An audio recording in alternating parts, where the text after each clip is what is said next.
Satu, dua, tiga, empat. Macam ni banyak. Harga tak sampai 120.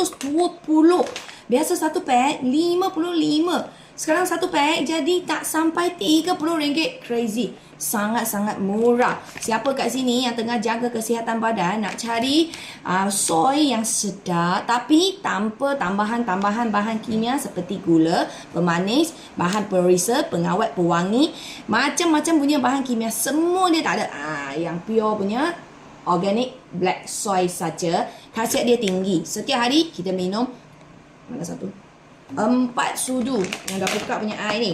4 sudu kita minum. Dalam daging siap ada bagi sudu punya. Ini 4 sudu korang. Dewasa ambil 4 sudu. 2, 3. Wangi. Dia punya wangi bukan wangi yang biasa-biasa. Dia punya wangi yang wangi natural dari soya sendiri. Itu yang paling penting, okay? Sebab kita nak bahan-bahan yang tak baik untuk kesihatan badan. Kita hanya nak khasiat. Kita nak protein. Kita nak antioksidan. Kita nak serat. Kita nak yang minerals natural dari bahan-bahan yang bagus ini, ya. Okay, lepas tu kita tambah lagi air sikit. Lebih kurang 200 ml lah.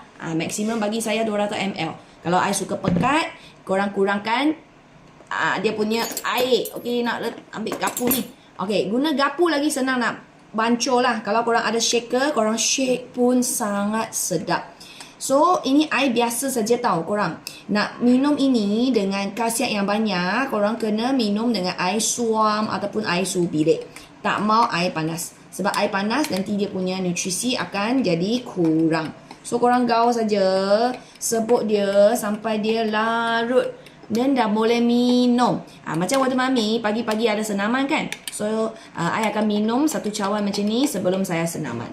Even after I senaman, I rasa macam perlu tambah satu cawan lagi, I pun akan tambah. Sebab dia boleh bagi badan sihat lah. Kuat, cegas, makin baik. So satu hari 1 hingga 3 cawan memang tak ada masalah. Okay. Wah, tengok sudah larut. Jumpa minum Seriously. Creamy dia bukan dari creamer. Creamy dia semua dia dari soya sendiri. So ini soya bagi saya paling sedap tau. Sebab dia tak ada bau mentah-mentah soya. Lagi khasiat dia tinggi. Bagi you punya badan semakin sihat. Jaga kulit, jaga usus, jaga kita punya bentuk badan lagi.